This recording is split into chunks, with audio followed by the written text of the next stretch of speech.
অবিনাশী জ্ঞানৰত্নক মূল্য দিব লাগে। পিতাৰ স্মৃতিত থাকিব লাগে। বিশ্ব কল্যাণকাৰী হোৱা, যি হ'ল তাত কল্যাণ নিহিত হৈ আছে। অবিনাশী জ্ঞানৰত্নৰ দান কৰি মহাদানী হ'ব লাগে। আত্মাৰ পিতাক প্ৰত্যক্ষ কৰা, সদায় নিজকে বিশেষ আত্মা বুলি বুজা। বেয়া নুশুনিবা, কোনো কাৰণতে পঢ়া এৰিব নালাগে। ব্যৰ্থ কথাবোৰৰ সমাপ্ত কৰা। শৰীৰৰ প্ৰতি অলপো মমত্ব থাকিব নালাগে।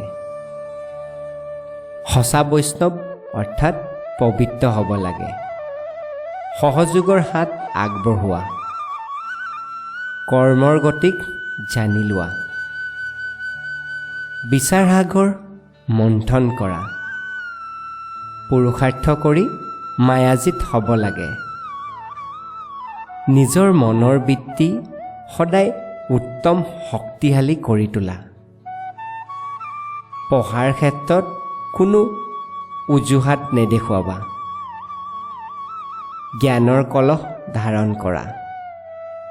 নিজৰ সৰ্বস্ব পিতাক অৰ্পণ কৰি দিব লাগে। য'ত শান্তিৰ শক্তি আছে ত'ত সন্তুষ্টি আছে।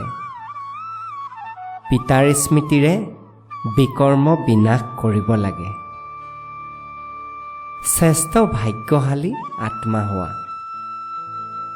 এজন পিতাৰ বাহিৰে আৰু কোনো যাতে স্মৃতিলৈ নাহে।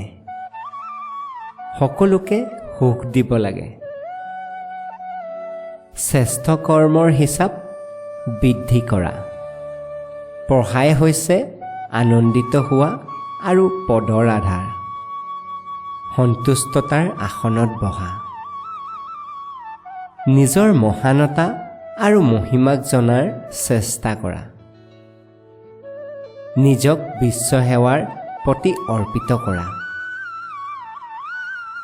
শক্তিৰ অনুভূতি কৰি গৈ থাকা। ওম শান্তি।